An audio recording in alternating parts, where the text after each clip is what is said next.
the night John Wayne surprised Johnny Carson. The studio lights glowed warmly over the stage of The Tonight Show.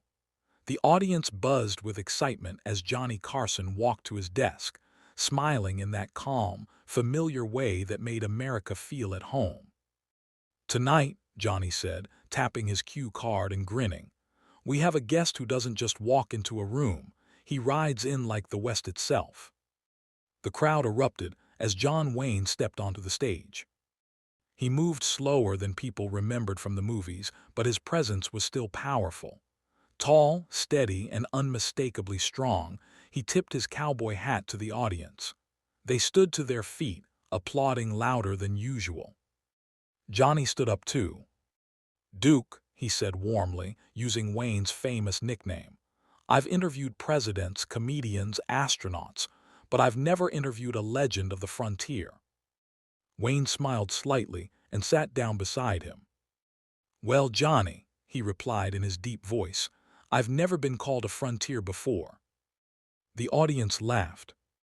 For a few minutes, the conversation was light and playful. They talked about Western films, horses, old Hollywood stories, and the long days of filming under the desert sun. Wayne joked about falling off horses more times than directors would admit.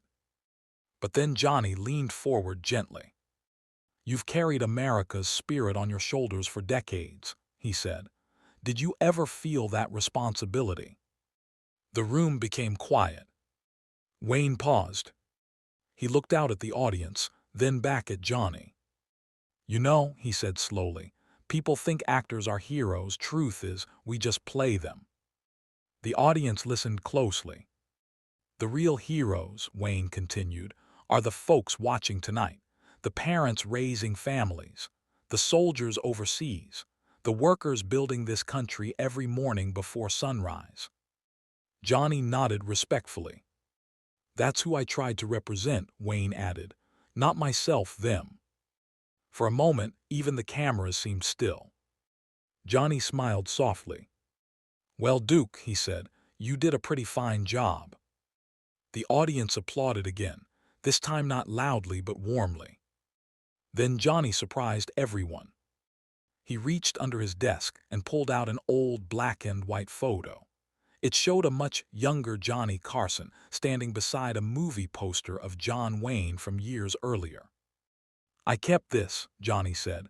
"Before television, before hosting, before any of this. I just hoped someday I'd meet you." Wayne looked at the photo. His tough expression softened.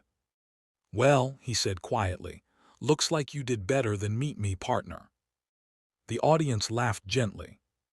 As the show closed, Wayne stood up, tipped his hat again, and shook Johnny's hand firmly. And for one unforgettable night, the cowboy who had ridden across America's movie screens for generations sat beside a late-night host, not as a legend, but simply as a man grateful for the journey.